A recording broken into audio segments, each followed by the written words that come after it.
Alright, guys, so I'm going to be doing a late night comic review of Green Arrow Aquaman Deep Targets. This was one of the comics that was sent to me by my good friend Chris, aka the Mount Vernon Kid. Chris, thank you so much for this book. And yeah, so funny story. When Chris was putting the Marvel DC package together, he was basically like, hey, what book should I put in there?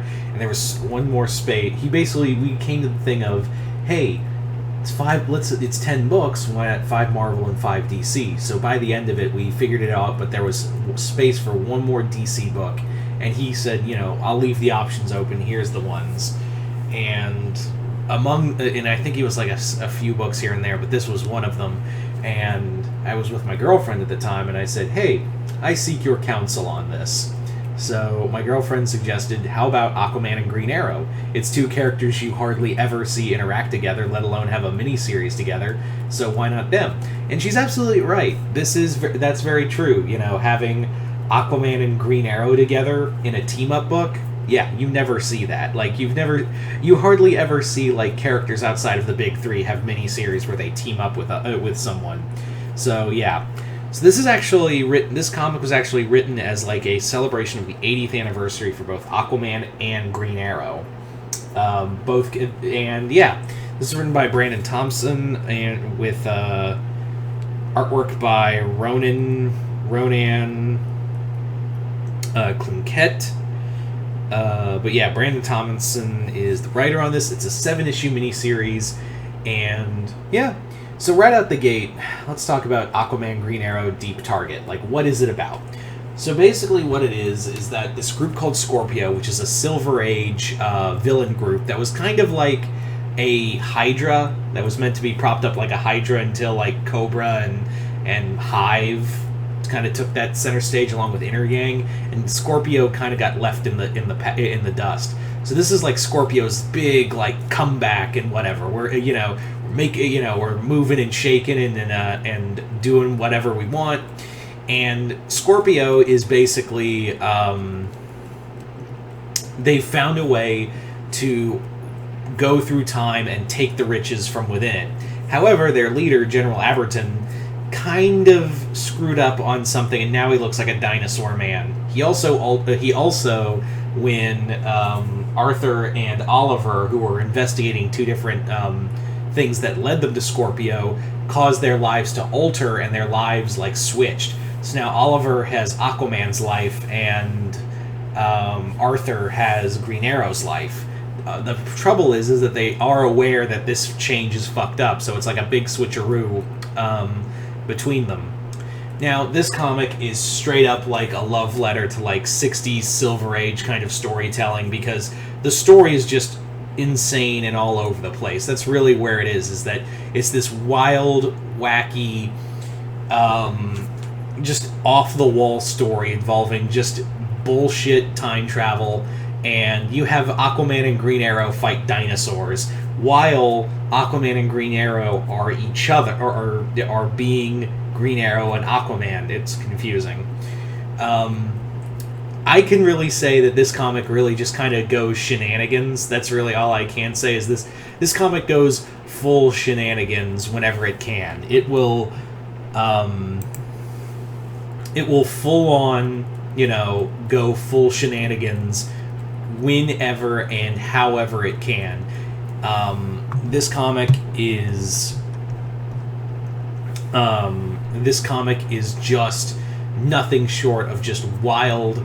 It is the fight sequences are something to be desired, and I do feel like even though it is 7 issues, it really feels like it should have had a little more. Like, I feel like Brendan Thomas wanted to do more, but they always like, here's an obscure level of comics, a number of comics, 7.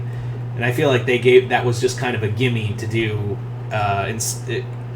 instead of giving him a solid like 8 to do this.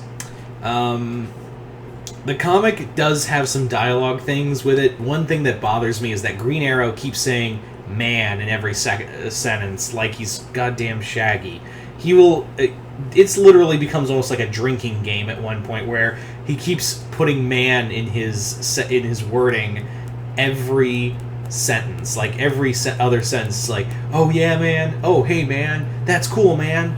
Like, it could literally be a goddamn drinking game by the end of it. Like, by the end of it, it literally becomes a drinking game. So, of how many times Arthur says man. Also, the artwork is a little something to be desired at some point. Because, yeah, there's one point where Aquaman, you'll see it too, when Aquaman is throwing his trident at a helicopter, but the thing of it is, it doesn't look like it's whooshing through the air to hit it. It's more like the pole is just extending out of Arthur's crotch by how it's angled and whatnot. And there's a few times where fingers don't look like they're finging right. You'll understand when you read if you ever read the comic. The main villain plot with Scorpio is interesting, especially how they played out with the main villain Everton and making him this dinosaur-human hybrid. This comic does not take itself seriously. Like I said, it very much invokes like the old stories of like Brave and the Bold and the classic like DC Comic Presents where it was all like DC superheroes teaming up. If you can weather that the fact that this comic is goofy and stupid, it's a lot of fun. It's also a lot of fun, like I said, and my girlfriend again pointed this out, is that when do you ever get a book where you have Green Arrow and Aquaman together in the same book, let alone have like their own little team-up mini-series? So yeah, that does count. All in all, if you're a fan of like Aquaman and Green Arrow, give this a shot. If you are a fan of like fun character interactions and character team-ups, I would also highly recommend this. I'm very curious because next month they're going to be releasing the Aquaman Flash team-up. So I really want to check out that if it's as good as this. So I'll be curious to see that Aquaman Flash team-up, which I guess they wanted. I don't know why we had. I guess it was to celebrate the 80th anniversary for Aquaman and Flash as well. So I'm kind of wondering now if we're going to do Aquaman Green Lantern, because it seems like we're just doing Aquaman team-up books, which in hindsight is not a bad idea. So anyway, yeah, you guys tell me in the comments below. Hope you what did you guys think of it? And Chris, thank you once again for this book. This was a lot of fun.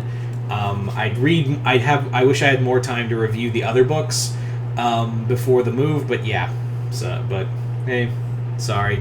I'll get to them all, I swear. Anyway, yeah, but if you've read Aquaman Green Arrow Deep Target, let me know in the comments below. Other than that, hope you all enjoyed this. I'm Mr. Multiverse. I'll see you next time in the Multiverse.